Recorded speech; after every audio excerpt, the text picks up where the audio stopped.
सरकार ने 63 साल की आजादी में जितनी भी कमेटियां बनाई हैं दवा के क्षेत्र में, कोई निष्कर्ष निकालने के लिए सभी कमेटियों का एक निष्कर्ष कॉमन है, वो ये कि भारत में गैर जरूरी, खतरनाक और बेकार की दवाएं खाकर जितने लोग मर जाते हैं उतने लोग तो शायद इस देश में अपनी स्वाभाविक मौत नहीं मरते होंगे। ये सभी कमेटियों का निष्कर्ष है और हर कमेटी ने भारत सरकार से एक ही बात कही है कि जल्दी से जल्दी सरकार इनके ऊपर पाबंदी लगाए, क्योंकि लोग जितने ज्यादा बीमारियों से मर रहे हैं शायद उससे भी ज्यादा गैर जरूरी और खतरनाक दवाएं खाकर मर रहे हैं। ये भारत की स्थिति हर कमेटी ने अपने निष्कर्ष में व्यक्त की है, लेकिन दुर्भाग्य हमारी सरकार का और भला हमारे देश में इस भ्रष्टाचारी व्यवस्था का कि किसी भी कमेटी की इस बात को माना नहीं गया। मैं कुछ दवाओं के नाम आपको सुनाना चाहता हूं जिनको दुनिया भर की सरकारों ने बंद कर रखा है, जिन दवाओं को कोई खरीदता नहीं, दुनिया में बेचता नहीं।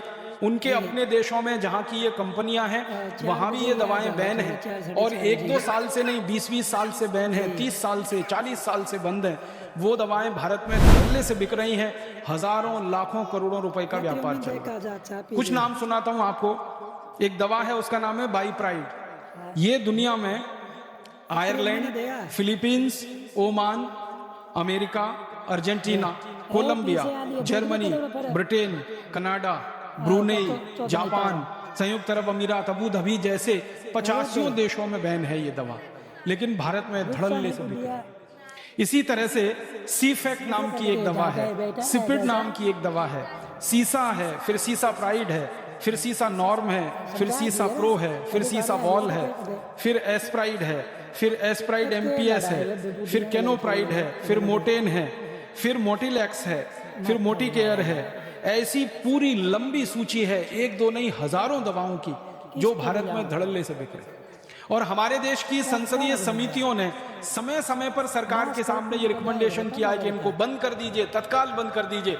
सरकार कहती है हाँ अभी करेंगे, कल करेंगे, परसों करेंगे, साल भर होते हैं, 2 साल होते हैं और फिर भी धड़ल्ले से ये बिकती ही चली जाती हैं और भारत के लोगों को मौत के मुंह में धकेलती जाती है। क्योंकि दुनिया भर के विशेषज्ञों का इन दवाओं के बारे में कहना है कि ये दवाएं किसी भी व्यक्ति को, स्वस्थ व्यक्ति को हृदय घात का शिकार बना सकती हैं। किसी भी स्वस्थ व्यक्ति के शरीर में, खून में जो भी कुछ मात्राएं हैं, जैसे प्लेटलेट्स के काउंट हैं, उनको अचानक से ऊंचा और नीचा करा सकती हैं, जिससे अंत में व्यक्ति मौत के ही मुंह में चला जाए। और कई तरह के शरीर में विकलांगता की स्थिति पैदा कर सकती हैं। 20 किस्म की विकलांगता इन दवाओं से जुड़ी हुई है। सबसे ज्यादा हृदय घात इन दवाओं से जुड़े हुए हैं। फालतू में हृदय घात लाने में ये दवाएं सबसे आगे हैं दुनिया में, लेकिन भारत में बिक रही हैं धड़ल्ले से। दुख है, दुर्भाग्य है हमारे देश के उन सभी मरीजों का जो इन दवाओं को खा रहे हैं और मौत के मुंह में समा जा रहे हैं। सरकार को जब भी ये सवाल पूछा जाता है संसद में कि गैर जरूरी दवाएं खाकर, बेकार की खतरनाक दवाएं खाकर हर साल कितने लोग मरते हैं, सरकार कभी भी उनका ठीक आंकड़ा नहीं दे पाती है। वो बात करते हैं हजारों में मरते हैं, लाखों में मरते हैं। जब सरकार को ठीक पूछा जाता है कि कितने लाख मरते हैं, तो सरकार के मंत्री का जवाब होता है कि आंकड़ा उपलब्ध नहीं है, आंकड़ा उपलब्ध नहीं है। 1991 से 2009 तक सतत संसद की लोकसभा में यह प्रश्न पूछा जा रहा है। हर साल कुछ मेंबर ऑफ पार्लियामेंट हैं जिनके मैं नाम नहीं लेना चाहता, जो सरकार को एक ही सवाल रिपीट करते हैं। करीब करीब हर सत्र में वो सवाल आ जाता है, वो यही होता है कि भारत सरकार बताए गैर जरूरी दवाओं से पिछले साल कितने लोगों की मौत हुई, भारत सरकार बताए खतरनाक दवाओं से पिछले साल कितने लोगों की मौत हुई। सरकार कहती है आंकड़े उपलब्ध नहीं है। और आंकड़े क्यों उपलब्ध नहीं है? क्योंकि वो आंकड़े सरकार अगर जारी करे पूरे देश के सामने तो तमाचा सरकार के ही गाल पर पड़ता है। इसलिए ये कहकर छुट्टी पाली जाती है कि आंकड़े उपलब्ध नहीं है। हजारों में कभी बोल देते हैं, लाखों में कभी बोल देते हैं। लाख तो कुछ भी हो सकता है, 1 लाख से लेके 100 लाख तक लाखों में आता है, फिर उसके ऊपर 1 करोड़ से लेके 100 करोड़ तक करोड़ों में आता है, फिर उसके ऊपर 1 अरब से लेके अरबों में आता है। तो आंकड़े हजारों लाखों में सरकार के द्वारा बोले जाएं तो वो शोभा नहीं देता, लेकिन सरकार जानबूझ के ये सारी जानकारी छुपा के रखती है।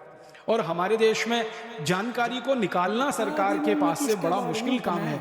कई बार सरकार क्या कह देती है कि कुछ जानकारी बहुत संवेदनशील है और उसको वो क्लासिफाइड बोलकर ऐसा कह देते हैं कि ये किसी को नहीं दी जा सकती। एक कानून इस देश में चलता रहा बहुत लंबे समय तक, जो अभी थोड़े समय पहले ही खत्म हुआ, ऑफिशियल सीक्रेट है। उसमें कोई जानकारी डाल दी सरकार ने तो आप पूरी ताकत लगा दीजिए वो जानकारी निकलेगी ही नहीं बाहर। अभी थोड़े दिन से जब से ये राइट टू इंफॉर्मेशन की बात आई है, तो ऑफिशियल सीक्रेट का मामला थोड़ा ढीला पड़ा है, लेकिन राइट टू इंफॉर्मेशन में भी कुछ जानकारी को संवेदनशील बोल के वो छुपा जाते हैं और बताते नहीं है। लेकिन भारत की सभी समितियों जो संसद के द्वारा बनी, मैंने उनकी रिपोर्ट्स देखी तो वो ये कहते हैं कि भारत में अपनी मौत जो मरने वाले लोग हैं उनसे ज्यादा जहरीली दवाएं खाकर, गैर जरूरी दवाएं खाकर मरने वालों की संख्या है। फालतू की गैर जरूरी खतरनाक दवाएं जो दुनिया के 85 देशों में बंद हैं वो यहाँ बिक रही हैं और उनका व्यापार बड़े धड़ल्ले से चल रहा है। कुछ और है, इस दवाओं के नाम है एक्रोमाइसिन, एक दवा 40 साल से यूरोप और अमेरिका में बंद है, यहाँ भारत में लंबे समय तक बिकती रही है। फिर कभी बंद हुई सरकार के दबाव में तो दूसरे नाम से शुरू हो गई, फिर दूसरे नाम पर बैन कराया, तीसरे नाम से शुरू हो गई, तीसरे नाम पर बैन कराया, चौथे नाम से शुरू हो गई। यहाँ तो इतनी बड़ी धांधली है हमारे देश के दवा क्षेत्र में कि एक दवा को सरकार ने जबरदस्ती ऑर्डर देके बंद भी कर दिया तो वही दवा को नाम बदल के बाजार में फिर उन्होंने उतार दिया, थोड़ा मॉलिक्यूल में चेंज किया और उतार दिया फिर उसी को बाजार, क्योंकि कंपनियों को ये लगता है कि अच्छा धंधा और अच्छा मुनाफा उनको जरूरी दवाओं के व्यापार में न होके गैर जरूरी दवाओं के व्यापार में है, तो उसको वो क्यों छोड़े। इसी तरह से एक्टिमॉल है, एडोल है, फिर हमारे पास अल्फा स्पिन है, अल्फा ग्रुप है, एल्जुविल है। एक और दवा का नाम मैं आपसे बात करना चाहता हूँ, याद आ गया, निमोसुलाइड। निमोसुलाइड के बारे में सारी दुनिया के विशेषज्ञ एक बात पर सहमत हो चुके हैं कि ये बहुत खराब और खतरनाक दवा है, ये जितने लोगों की जान बचाती है उससे ज्यादा तकलीफ में डाल देती है। इसलिए स्वीडन ने इसको बैन किया सबसे पहले, स्पेन ने इसको बैन किया, डेनमार्क ने बैन किया, नॉर्वे ने बैन किया, फिर उसके बाद पुर्तगाल ने बैन किया, फिर दुनिया भर के ऐसे 85 देशों में ये निमोसुलाइड बैन हो गई, लेकिन भारत में धड़ल्ले से बिक रही है और हमारे बहुत सारे मेडिकल प्रैक्टिशनर इसको अपनी प्रिस्क्रिप्शन स्लिप पर बहुत ज्यादा पैमाने पर लिखते। एनाल्जिन नाम की एक दवा आप जानते हैं, दुनिया भर के विशेषज्ञों ने सबसे ज्यादा ऑब्सोलीट जिसको करार दे दिया कि इससे ज्यादा फालतू की और बेकार की दवा नहीं हो सकती है, वो एनाल्जिन की हमारे देश में साल की बिक्री लगभग 35 से 40 करोड़ रुपए की है। अमेरिका में जिस दवा को कोई पूछता नहीं, यूरोप में जिस दवा को कोई पूछता नहीं, लैटिन अमेरिका में जिस दवा को कोई पूछता नहीं, एशिया के देशों में जिस एनाल्जिन को कोई पूछने वाला नहीं है। आपको शायद मालूम होगा कि टेक्स्ट बुक में से भी ये दवा बाहर हो चुकी है सालों साल पहले, लेकिन भारत में इसका इतना बड़ा बाजार है एनाल्जिन का, लगभग 35 करोड़। पिछले साल का मैंने मार्केट पता किया, 37 करोड़ रुपए की बिकी है ये दवा, और ये ऑफिशियल है। आपको हर बार मैं ये कह रहा हूं कि आंकड़े जो है वो सरकार जो रिलीज कर देती है, जो अनऑफिशियल है, गैर कानूनी तरीके से ये बना के बाजार में बेची गई होगी, उसके बारे में हम अंदाजा नहीं लगा सकते। निमोसुलाइड का मार्केट जहां सब बंद हो रहा है दुनिया में, यहाँ धड़ल्ले से चल रही है। एनाल्जिन का मार्केट जहां दुनिया में बंद है वो भारत में धड़ल्ले से चल रही है। आपको बड़ी हंसी आएगी सुनकर कि अमेरिका की कई कंपनियां, उनमें से एक कंपनी विशेष रूप से एक दवा यहां बेच रही है, उसका नाम है विक्स। भारत में एक छोटा सा सर्वे किया था हम लोगों ने, और वो सर्वे ये किया था कि किसी भी केमिस्ट के काउंटर पर बिना डॉक्टर के प्रिस्क्रिप्शन के सबसे ज्यादा बिकने वाली दवाएं कौन सी, इसका एक छोटा सा सर्वेक्षण किया था। हम लोगों ने एक टीम बना के काम किया था। पता चला कि बिना डॉक्टरी प्रिस्क्रिप्शन के किसी भी केमिस्ट की दुकान से सबसे ज्यादा जो एक ब्रांड नेम बिक रहा है वो यही है, विक्स। गले की खिचखिच, विक्स की गोली, सर्दी खांसी जुकाम, विक्स ले लो, इसमें तो विक्स ले लो, उसमें तो विक्स ले लो। ऐसा धड़ाधड़ विज्ञापन ये करते हैं, और सारे देश के लोगों का दिमाग ऐसे बनाया हुआ है कि सर्दी खांसी जुकाम सीधे विक्स में जाओ, और गले की खिचखिच हो जाए तो विक्स खाओ, तो इसके लिए विक्स लगाओ, तो उसके लिए विक्स लगाओ। अकेला एक ब्रांड नेम सबसे ज्यादा बिक रहा है। फिर मैंने और हमारी टीम ने ये जानने की कोशिश की कि अच्छा पता लगाओ, ये जो विक्स का ब्रांड नेम है जिसको एक अमेरिकन कंपनी भारत में बेच रही है, उस कंपनी का नाम है प्रॉक्टर एंड गैम्बल। ये कंपनी अपने देश में बेच रही है क्या इसको, और यूरोप के देशों में बेच रही है क्या?